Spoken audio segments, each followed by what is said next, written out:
বাজার থেকে কেনা পাকা আম টক বেরিয়েছে, কি করা যায়? চলো লস্যি বানিয়ে ফেলে।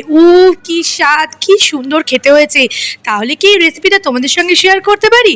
আচ্ছা দেখে নাও তো আমি কি করে বানালাম। নমস্কার, আমি সায়ন্তনী, ব্যাঙ্গালোর থেকে চলে এলাম আজ একটা দারুণ রেসিপি নিয়ে। শোনো, আমরা যতই দেখে শুনে কিনি তবুও একটা দুটো পাকা আম টকই বেরোয়। ওই টক আমটাকে একটু দই, একটু বেশি পরিমাণে মিষ্টি, আমি এখানে গুড়ের গুঁড়ো ইউজ করেছি, তোমরা চিনি ইউজ করতে পারো, তার সঙ্গে দিয়েছি একটুখানি বিট লবণ, একটুখানি দিয়েছি জিরের গুঁড়ো, অল্প কয়েকটা পুদিনা পাতা আমি শুকিয়ে রেখে দিয়েছিলাম, আর অল্প একটা ধনে পাতা। ব্যাস, এবারে পরিমাণ মতো জল ঢেলে দিচ্ছি। কেমন লাগলো গো আমার এই রেসিপিটা? তোমরা কিন্তু অবশ্যই বাড়িতে বানিও, এই গরমে স্বস্তি আনবে এরম একটা লস্যি। খেতে কিন্তু একদম ভিন্ন স্বাদের হবে, একদম গ্যারান্টি যে তোমাদের ভালো লাগবেই। আচ্ছা তোমাদের ওখানে আজ ওয়েদার কেমন? আমাদের এখানে কিন্তু আজ বেশ গরম পড়েছে।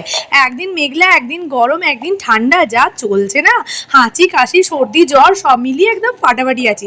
চলো, লস্যিটা দেখেছো কতটা ঠিক হয়ে ওপরে একদম ফ্যানার মতো হয়ে গেছে। এরপরে ওপর থেকে দিয়ে নিচ্ছি একটুখানি কাজু বাদাম আর একটু কিশমিশ।